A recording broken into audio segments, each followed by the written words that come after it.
हिंदुओं का धर्म ग्रंथ है चार वेद, वेदों का सार है उपनिषद और उपनिषदों का सार है गीता। गीता सभी ग्रंथों का सार यानी निचोड़ है। इसीलिए श्रीमद् भगवद गीता हिंदुओं का सर्वमान्य ग्रंथ है। इसे वेद और उपनिषदों का पॉकेट संस्करण भी कह सकते हैं। महाभारत के 18 अध्यायों में से एक भीष्म पर्व का हिस्सा है भगवद गीता। गीता में भी कुल 18 अध्याय हैं। 18 अध्यायों की कुल श्लोक संख्या 700 है। आओ जानते हैं कि गीता के 18 अध्याय में क्या लिखा है। पहला अध्याय अर्जुन अविषादयोग नाम से है। इस अध्याय में दोनों सेनाओं के प्रधान शूरवीरों की गणना, सामर्थ्य और शंख ध्वनि का कथन, अर्जुन द्वारा सेना निरीक्षण का प्रसंग और अपने ही बंधु बांधवों को सामने खड़ा देखकर मोह से व्याप्त हुए अर्जुन के कायरता, स्नेह और शोकयुक्त वचन है। इसमें अर्जुन कहता है कि यदि मैं अपने ही बंधुओं को मारकर विजय भी प्राप्त कर लेता हूं तो यह मुझे सुख नहीं पश्चाताप ही देगी। दूसरा अध्याय सांख्ययोग नाम से है।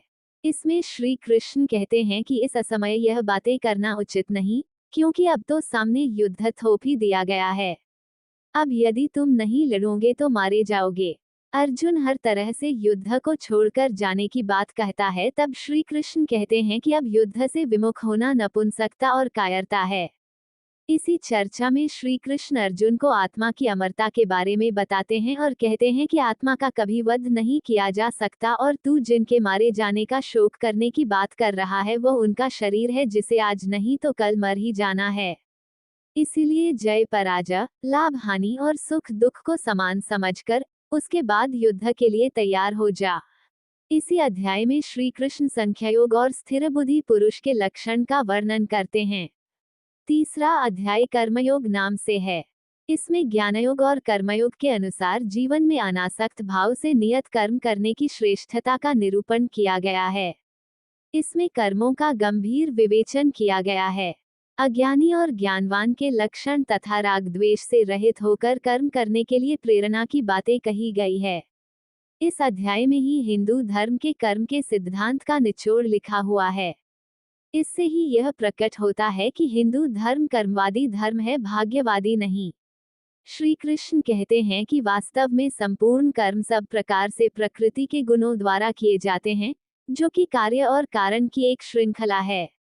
चौथा अध्याय ज्ञान कर्म संन्यास योग नाम से है। इसमें ज्ञान, कर्म और संन्यास योग का वर्णन है। सगुण भगवान का प्रभाव और कर्मयोग का विषय, योगी महात्मा पुरुषों के आचरण और उनकी महिमा, फल सहित पृथक पृथक यज्ञों का कथन और ज्ञान की महिमा का वर्णन किया गया है। पांचवा अध्याय कर्म संन्यास योग नाम से है। इसमें सांख्ययोग और कर्मयोग का निर्णय, सांख्ययोगी और कर्मयोगी के लक्षण और उनकी महिमा, ज्ञानयोग का विषय और भक्ति सहित ध्यानयोग का वर्णन किया गया है। उपरोक्त सभी योगों के वर्णन में अध्यात्म, ईश्वर, मोक्ष, आत्मा, धर्म, नियम आदि का वर्णन है, किसी भी प्रकार के युद्ध या युद्ध करने का नहीं। छठा अध्याय आत्म संयम योग नाम से है। इसमें कर्मयोग का विषय और योगारूढ़ पुरुष के लक्षण, आत्म उद्धार के लिए प्रेरणा और भगवत प्राप्त पुरुष के लक्षण, विस्तार से ध्यान योग का वर्णन, मन के निग्रह का विषय, योगभ्रष्ट पुरुष की गति का विषय और ध्यानयोगी की महिमा का वर्णन किया गया है। सातवां अध्याय ज्ञान विज्ञान योग नाम से है।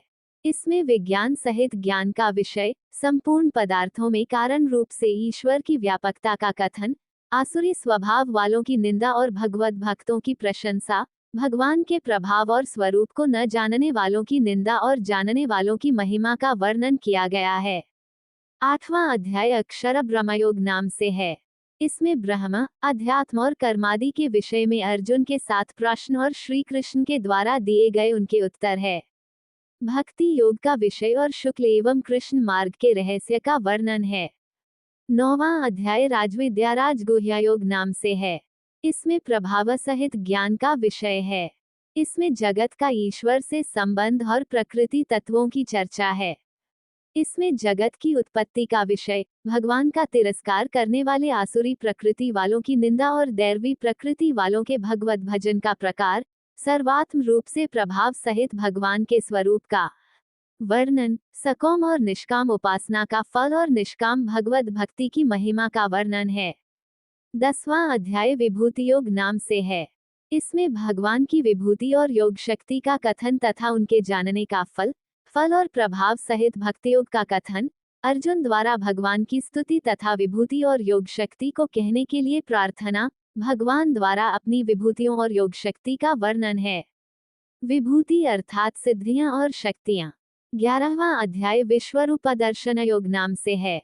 इसमें विश्वरूप के दर्शन हेतु अर्जुन की प्रार्थना, भगवान द्वारा अपने विश्व रूप का वर्णन, संजय द्वारा धृतराष्ट्र के प्रति विश्वरूप का वर्णन, अर्जुन द्वारा भगवान के विश्वरूप का देखा जाना और उनकी स्तुति करना, भगवान द्वारा अपने प्रभाव का वर्णन और अर्जुन को युद्ध के लिए उत्साहित करना, भयभीत हुए अर्जुन द्वारा भगवान की स्तुति और चतुर्भुज रूप का दर्शन कराने के लिए प्रार्थना, भगवान द्वारा अपने विश्वरूप के दर्शन की महिमा का कथन तथा चतुर्भुज और सौम्य रूप का दिखाया जाना, बिना अनन्य भक्ति के चतुर्भुज रूप के दर्शन की दुर्लभता का और फल सहित अनन्य भक्ति का वर्णन है। 12वां अध्याय भक्ति योग नाम से है।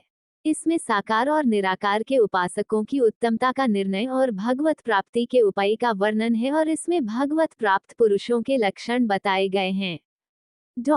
13वां अध्याय क्षेत्र क्षेत्रज्ञ विभाग योग नाम से है।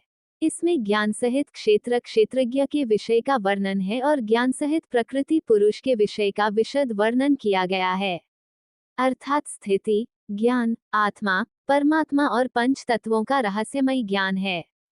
14वां अध्याय गुणत्रय विभाग योग नाम से है। इसमें ज्ञान की महिमा और प्रकृति पुरुष से जगत की उत्पत्ति का वर्णन है। सत, रज, तम तीनों गुणों का विषय का विशद विवेचन है। इसके अलावा भगवत प्राप्ति का उपाय और गुणातीत पुरुष के लक्षण बताए गए हैं। 15वां अध्याय पुरुषोत्तम योग नाम से है। इसमें संसार को उल्टे वृक्ष की तरह बताकर भगवत प्राप्ति के उपाय बताए गए हैं। इसमें जीवात्मा के विषय का विशद विवेचन और प्रभाव सहित परमेश्वर के स्वरूप का वर्णन किया गया है और इसमें क्षर, अक्षर, पुरुषोत्तम के विषय के भी विशद वर्णन है। 16वां अध्याय दैवासुर संपद विभाग योग नाम से है। इसमें फल सहित दैवी और आसुरी व्यक्ति और संपदा का कथन किया गया है। आसुरी संपदा वालों के लक्षण और उनकी अधोगति का वर्णन भी मिलेगा। इसके अलावा शास्त्र विपरीत आचरणों को त्यागने और शास्त्रानुकूल आचरणों के लिए प्रेरणा दी गई है। 17वां अध्याय श्रद्धात्रय विभाग योग नाम से है। इसमें श्रद्धा का और शास्त्र विपरीत घोर तप करने वालों के विषय का वर्णन है। इसमें आहार, यज्ञ, तप और दान के पृथक पृथक भेद बताए गए हैं। इसके अलावा ओम तत्सत के प्रयोग की व्याख्या की गई है। 18वां अध्याय मोक्ष संन्यास योग नाम से है।